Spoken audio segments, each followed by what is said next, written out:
सद्गुरु जी, यहाँ कैंपस में सबसे प्रचलित सवालों में से एक है फोमो, यानी फियर ऑफ मिसिंग आउट।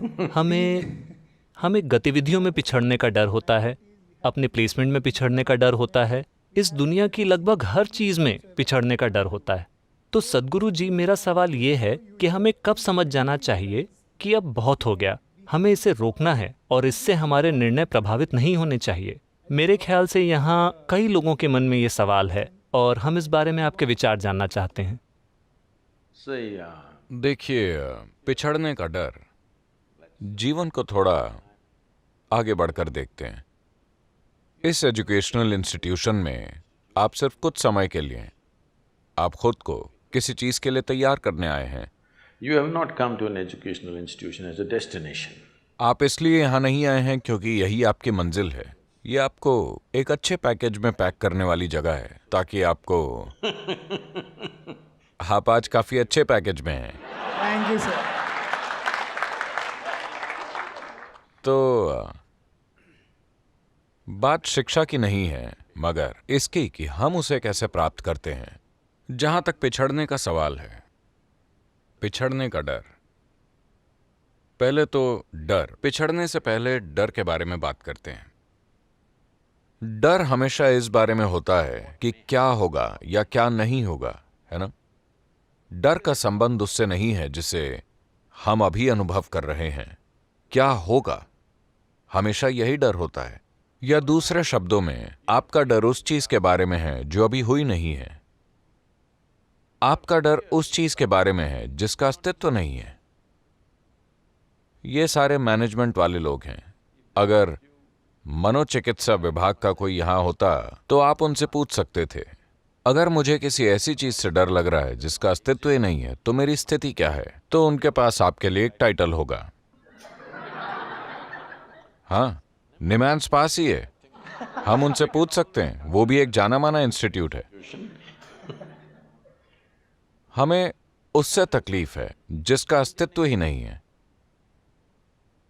हाँ, अगर आपको उस चीज से तकलीफ है जिसका अस्तित्व ही नहीं है तो इसका संबंध जीवन से नहीं है, शिक्षा से नहीं है, करियर से नहीं है, बस आपका दिमाग आपके काबू से बाहर है।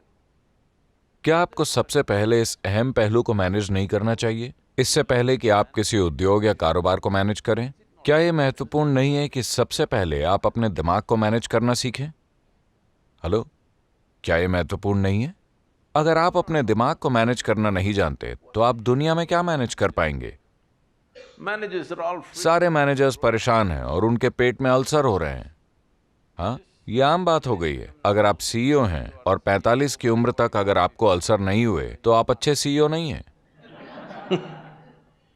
क्योंकि आप इस तरह संयोग से मैनेज कर रहे हैं। डर इसलिए होता है क्योंकि संभावना सिर्फ संयोग से है ना। मुझे बताइए, मान लीजिए आपको साइकिल चलानी नहीं आती। आप स्टैंड पर खड़ी साइकिल पर बैठे और यूं ही पैडल मारने लगे और वो स्टैंड से उतरकर चलने लगी। घबराहट होगी या नहीं? तेज चलने लगी, डर लगेगा या नहीं? बहुत तेज, दहशत होगी या नहीं?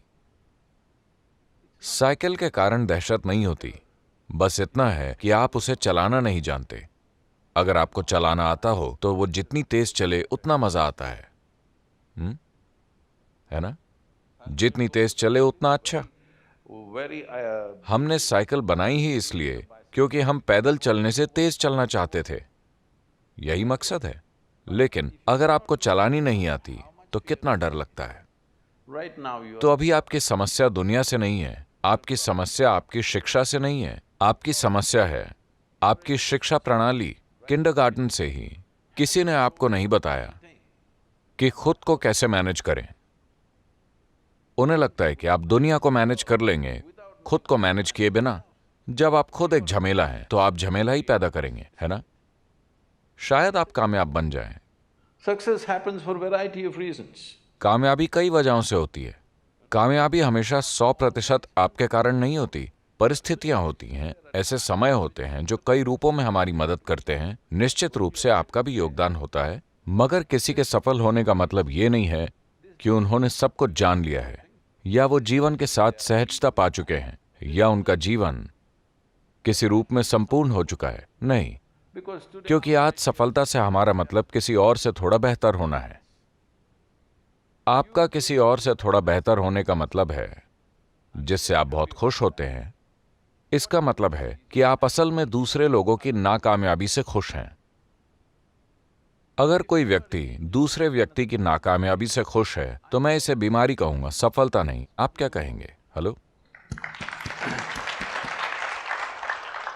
मैं खुश हूं कि आप फेल हो गए।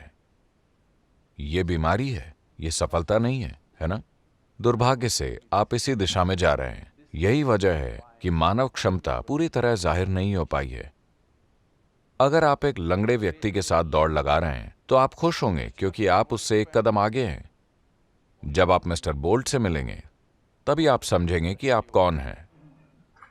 हाँ, तब तक आपको लगेगा कि आप एक बड़े धावक हैं क्योंकि दूसरे आदमी के पास पैर नहीं है। तो यह समझना जरूरी है कि जीवन में ऐसा कुछ नहीं है जिसे आप खो देंगे।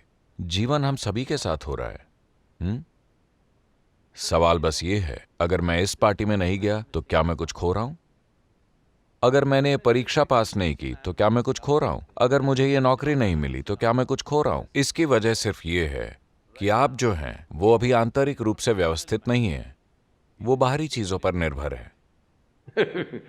आप अभी बहुत नियंत्रित कैंपस में हैं। आपका कैंपस बहुत ही खूबसूरत है, बहुत ही शानदार कैंपस। and और आप बहुत नियंत्रित कैंपस के माहौल में हैं।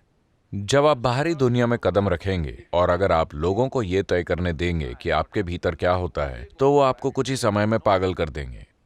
यहां आपके लिए सब व्यवस्थित है, आप मैनेज नहीं कर रहे। आपके साथ क्या होना चाहिए, क्या नहीं होना चाहिए, ये कोई और मैनेज कर रहा है। जब आप सड़क पर निकलते हैं, अगर आप दूसरे लोगों पर छोड़ दें कि वो आपकी खुशी या दुख तय कर सकें तो निश्चित रूप से आप दुखी होंगे क्योंकि वो कई सारी चीजें करेंगे।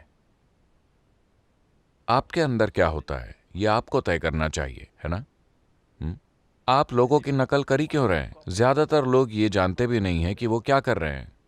ऐसा हुआ, शंकरन पिल्लई ने पेंटागन ज्वाइन किया। वो पेंटागन में काम कर रहा था। वो अपनी काम करने वाली टेबल एक ऑफिस से दूसरे ऑफिस, दूसरे ऑफिस से तीसरे ऑफिस में खिसकाता रहा।